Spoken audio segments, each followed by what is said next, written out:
আপনার কি প্রচুর চুল পড়ছে আর চুল পড়ে সিঁথি ফাঁকা হয়ে যাচ্ছে আর নতুন করে চুলও গজাচ্ছে না? কারণটি কি? এখনই চলুন পরীক্ষা করে দেখি। আপনার ব্রু ঠিক এই পয়েন্ট থেকে সোজা আপনার মাথার এই পয়েন্টে গিয়ে কিছুক্ষণ ম্যাসাজ করুন।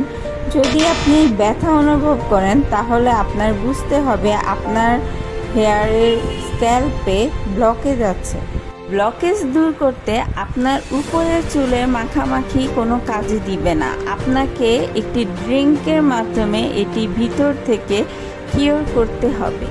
বানাতে 1 চামচ মেথি সারা রাত ভিজিয়ে রেখে পরের দিন আমলকি আর অ্যালোভেরা জুসের সাথে মিক্স করে আপনার স্বাদের জন্য আপনি চাইলে একটু মধু অ্যাড করতে পারেন। এই রকম করে একটি ড্রিঙ্ক বানিয়ে আপনাকে ধৈর্য ধরে 1 মাস এই ড্রিঙ্ক খেতে হবে। আপনি আপনার পরিবর্তন বুঝতে পারবেন। ধন্যবাদ।